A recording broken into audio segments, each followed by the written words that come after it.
മാസങ്ങൾ പിന്നിട്ടിട്ടും അന്ത്യമില്ലാതെ തുടരുന്ന ഇറാൻ US യുദ്ധത്തിന്റെ കേന്ദ്ര ബിന്ദുവായി ഹോർമൂസ് കടലിടുക്ക് മാറിയിരിക്കുന്നു. ഹോർമൂസിൽ തങ്ങൾക്കാണ് മേൽക്കൈ എന്ന് ഇരു രാജ്യങ്ങളും അവകാശപ്പെടുന്നുണ്ടെങ്കിലും കടലിടുക്കിൽ USനിപ്പോൾ മേൽക്കൈ കിട്ടിയിട്ടുണ്ട് എന്നാണ് റിപ്പോർട്ടുകൾ. ആക്സിയോസിന്റെ റിപ്പോർട്ട് പ്രകാരം ഹോർമൂസ് കടലിടുക്കിലൂടെ എണ്ണ കൊണ്ടുപോകുന്നതിനായി US സൈന്യം രഹസ്യമായി ഒരു പാത സജ്ജീകരിച്ചു കഴിഞ്ഞു. ഓരോ രാത്രിയിലും 15 മുതൽ 20 വരെ എണ്ണ ടാങ്കറുകൾ ഒമാൻ തീരത്തിന് സമീപമുള്ള ഈ കടലിടുക്ക് വഴി കടന്നു പോകുന്നുണ്ട് എന്നും റിപ്പോർട്ടിലുണ്ട്. നിർണായകമായ ജലപാതയുടെ നിയന്ത്രണം ഇറാന് നഷ്ടപ്പെട്ടുകൊണ്ടിരിക്കുകയാണ് എന്നുമാണ് കപ്പൽ ഡാറ്റകളെ ഉദ്ധരിച്ച് CNN റിപ്പോർട്ട് ചെയ്തിരിക്കുന്നത്. ഡോക്ടർ മോഹൻ വർഗീസ്, കാര്യങ്ങൾ അമേരിക്ക പദ്ധതിയിട്ട പോലെ തന്നെ നടക്കുകയാണോ? ഹോർമൂസിനെ ഒഴിവാക്കിയുള്ള പാതകളെയും പൈപ്പ് ലൈനുകളെയും കുറിച്ച് പല രാജ്യങ്ങളും ആലോചന നടത്തുന്നുണ്ട്. ഗൾഫ് മേഖലയെ ആശ്രയിക്കുന്നത് തന്നെ ഒഴിവാക്കാൻ ശ്രമങ്ങൾ നടക്കുന്നതായും വാർത്തകളുണ്ട്. ഈ സാഹചര്യം ഇറാന് ബൂമറാങ് ആകുമോ? ഇറാൻ ലോകത്ത് നിന്ന് ഒറ്റപ്പെടുമോ? എങ്ങനെയാണ് ഇതിനെ നോക്കിക്കാണേണ്ടത്?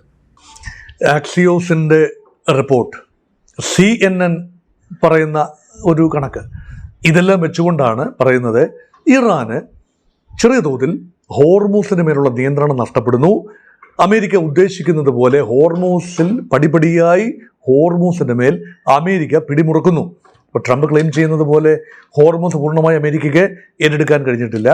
അമേരിക്കയുടെ പ്രദേശവുമായി പ്രഖ്യാപിച്ചത് വെറും അസ്ഥാനത്താണ്, അതൊന്നുമല്ല. പക്ഷേ ഹോർമൂസിൽ അമേരിക്ക സ്വാധീനം വർദ്ധിപ്പിക്കുകയും ഇറാൻ്റെ സ്വാധീനം തത്തുല്യമായ രീതിയിൽ കുറഞ്ഞു വരികയും ചെയ്യുന്നുണ്ടോ എന്ന ഒരു പരിശോധനയാണ് ഒരുപക്ഷെ ഈ എപ്പിസോഡിൽ പ്രതീക്ഷിക്കാവുന്നത്.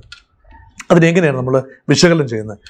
ഇപ്പം ഈ ഉപരിപ്ലവമായി അതിനെ ചിന്തിച്ചാൽ ഹോർമൂസിനെ നെടുകെ അങ്ങോട്ട് വീതിച്ച്, അല്ലെങ്കിൽ നെടുകെ അതിൻ്റെ കുറുകെ കപ്പലുകളിട്ട്, അല്ലെങ്കിൽ ഏതെങ്കിലും മൈനുകൾ വിതറിക്കൊണ്ട് അതിലെ ആരും പോകുന്നില്ല എന്ന് ഉറപ്പുവരുത്തുക, അങ്ങനെ ഒരിക്കലും സംഭവിച്ചിട്ടില്ല. സംഭവിച്ചത് കപ്പലുകൾ ഗതാഗതം നടത്തുന്ന അല്ലെങ്കിൽ നടത്താൻ സാധ്യതയുള്ള പാതകളിൽ തന്ത്രപരമായ മൈനുകൾ വിതറുന്നു. അത് ഇറാൻ ചെയ്തു എന്ന് തന്നെയാണ് പറയപ്പെടുന്നത്. മൈനുകളിൽ തട്ടി ഒരു കപ്പലും തകർന്നതായി ഇതുവരെ ഒരു റിപ്പോർട്ടും എൻ്റെ ശ്രദ്ധയിൽപ്പെട്ടിട്ടില്ല. പ്രേക്ഷകരാരെങ്കിലും അത് അങ്ങനെ ഒരു ശ്രദ്ധയിൽപ്പെട്ടിട്ടുണ്ട് എങ്കിൽ അതൊന്ന് കമൻറ്റ് ബോക്സിൽ കുറിക്കുകയും ചെയ്യണം.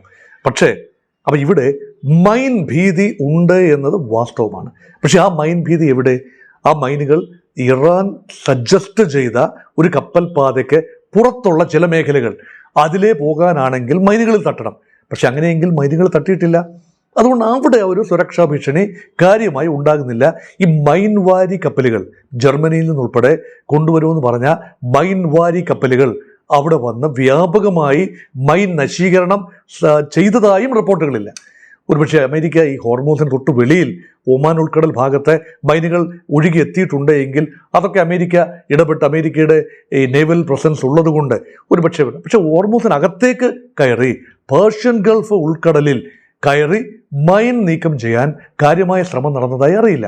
ഒരുപക്ഷെ അങ്ങനെ ശ്രമം നടന്നിട്ടുണ്ടാകും. ഇറാൻ തന്നെ ക്ലെയിം ചെയ്യുന്നു തങ്ങൾ പാത ഒരു പരിധിവരെ സുരക്ഷിതമാക്കി. അത് ഇറാൻ ചെയ്തതല്ലാതെ മറ്റാരെങ്കിലും നിർബന്ധപൂർവ്വം ചെയ്തോ എന്നറിയില്ല.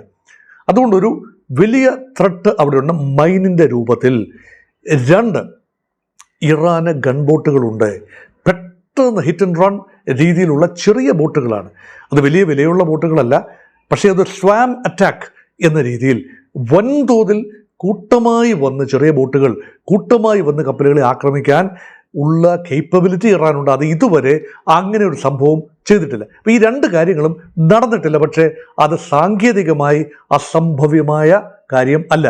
ഈ 100 കണക്കിന് ഈ ചെറുതും വലുതുമായ ബോട്ടുകളെ ആക്രമിച്ച് ഇതെല്ലാം തന്നെ മിസൈലുകൾ അയച്ച് അതിനെല്ലാം എലിമിനേറ്റ് ചെയ്യാൻ സാധ്യമല്ല.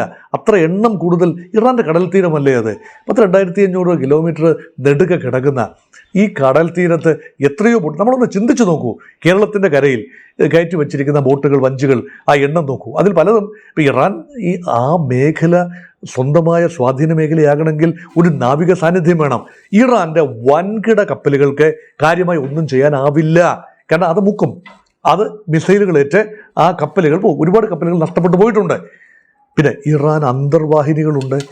ചെറിയ ഒരു ഫ്ലീറ്റ് ആണെങ്കിൽ പോലും 8-10 അന്തർവാഹിനികളുടെ സാന്നിധ്യം ആ ഒരു പേർഷ്യൻ ഉൾക്കടലിനുള്ളിലുണ്ട്.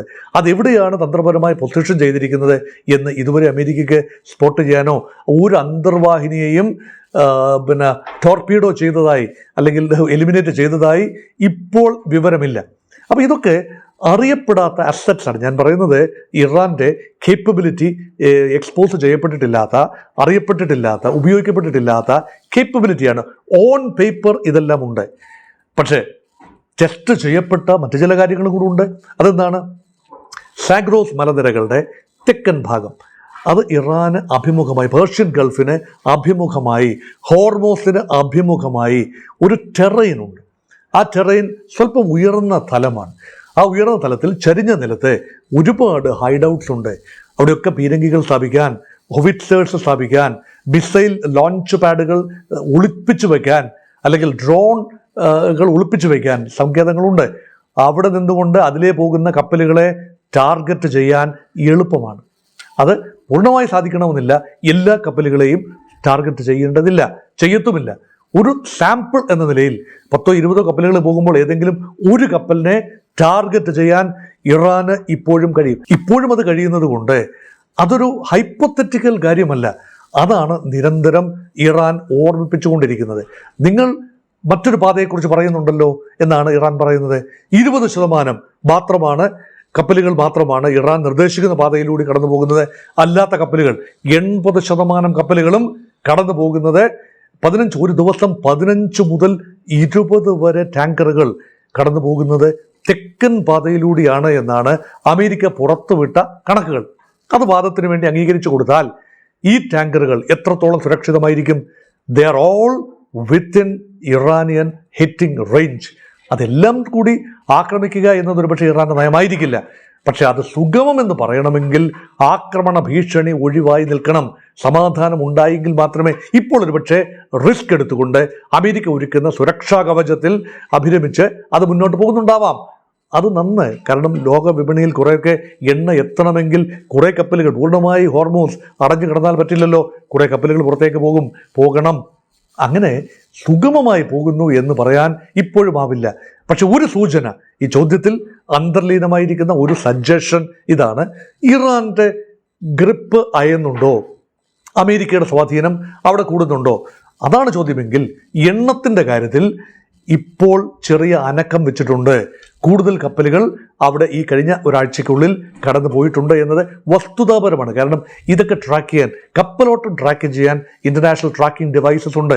അതനുസരിച്ച് ഏറെ കപ്പലുകൾ, അതായത് മുൻകാലങ്ങളിൽ കോൺഫ്ലിക്റ്റ് തുടങ്ങുന്നതിന് മുൻപുള്ള അത്രയും എണ്ണം കപ്പലുകൾ കടന്നു പോകുന്നില്ല. പക്ഷേ കപ്പലുകളുടെ എണ്ണത്തിൽ വർധന വന്നിട്ടുണ്ട്, എണ്ണ നീക്കത്തിൽ കുറച്ചൊക്കെ മാറ്റം വന്നിട്ടുണ്ട്. അങ്ങനെയെങ്കിൽ അമേരിക്ക ആഗ്രഹിക്കുന്ന ഒരു രീതിയിൽ അങ്ങ് വരികയാണോ? പക്ഷെ അപ്പോഴും വിഷയം അവിടെ, അടിസ്ഥാനപരമായ വിഷയം അവിടെ ഉണ്ടാവും. അതുകൊണ്ട് ഇറാൻ മൈനുകൾ, ഇറാൻ ഗൺ ബോട്ടുകൾ, അല്ലെങ്കിൽ ആക്രമണകാരികളായ ബോട്ടുകൾ, ചെറിയ യാനങ്ങൾ, ഇറാൻ അന്തർവാഹിനികൾ, അതുമാത്രമല്ല കരയിൽ നിന്നും തൊടുക്കാവുന്ന റോക്കറ്റുകൾ, ഡ്രോണുകൾ, മിസൈലുകൾ, അതൊക്കെ തന്നെ കപ്പൽ വ്യാപാരത്തിന് ബുദ്ധിമുട്ടാണ്. അതുമാത്രമല്ല തുറമുഖങ്ങളാണ് ഏറ്റവും വൾണറബിൾ. ഏത് തുറമുഖമാണ് ഇറാൻ്റെ ഹിറ്റിംഗ് റേഞ്ചിൽ അല്ലാത്തത്? നോക്കൂ, അമേരിക്കൻ സേനാ താവളങ്ങൾ പലതും വിന്യസിച്ചിരിക്കുന്നത് പേർഷ്യൻ ഗൾഫ് തീരത്തിന് സമീപത്താണ്.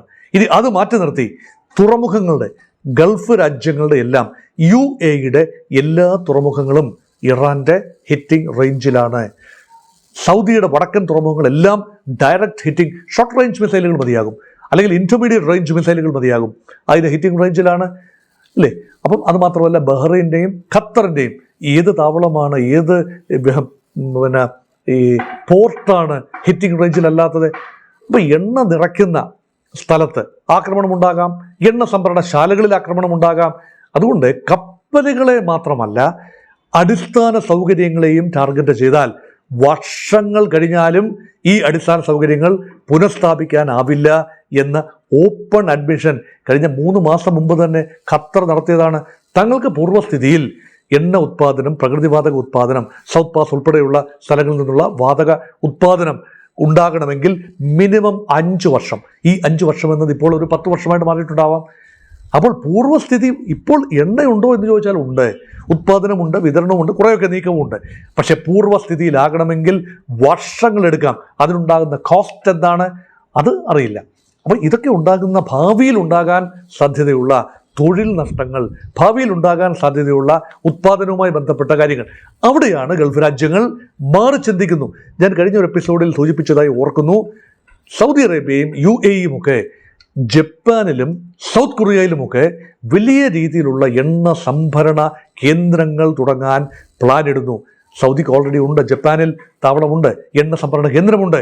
കൂടുതൽ എണ്ണ സംഭരണ കേന്ദ്രങ്ങൾ ആ മേഖലയ്ക്ക് പുറത്ത് സമാധാന കാലത്ത് പരമാവധി എണ്ണ കൊണ്ടുപോയി സ്റ്റോർ ചെയ്യുക. ഇൻവെന്ററീസ് ഗൾഫ് മേഖലയിൽ ഇൻവെന്ററി പെരുകുന്നത് ഒഴിവാക്കുക.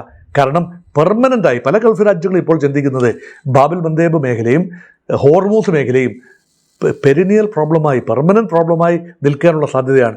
ഒളിഞ്ഞും തെളിഞ്ഞും ഇന്നും നാളെയും തീരില്ല ഈ വിഷയം. ഇവർ കരാറുണ്ടായെന്ന് തന്നെ വെക്കുക. ഈ കരാർ എത്രത്തോളം ഗൗരവമായി പാലിക്കപ്പെടും? അപ്പോൾ അമേരിക്കയുടെ സാന്നിധ്യം അവിടെ ഉള്ളിടത്തോളം കാലം ഇതെല്ലാം തന്നെ പ്രശ്ന കലുഷിതമാവും. ഇതുകൊണ്ടാണ് എണ്ണ പരമാവധി വെളിയിലേക്ക്. പക്ഷേ അത് അത്ര ബുദ്ധിപൂർവമായൊരു തീരുമാനമാണോ എന്ന് ചോദിച്ചാൽ ഒരുപക്ഷെ ലോജിസ്റ്റിക്കൽ നൈറ്റ്മെയറാണ്. മേഖലയിൽ നിന്നും എണ്ണ കൊണ്ടുപോയി മറ്റൊരു രാജ്യത്ത്, മറ്റൊരു ഇടത്ത് സ്റ്റോർ ചെയ്യുക.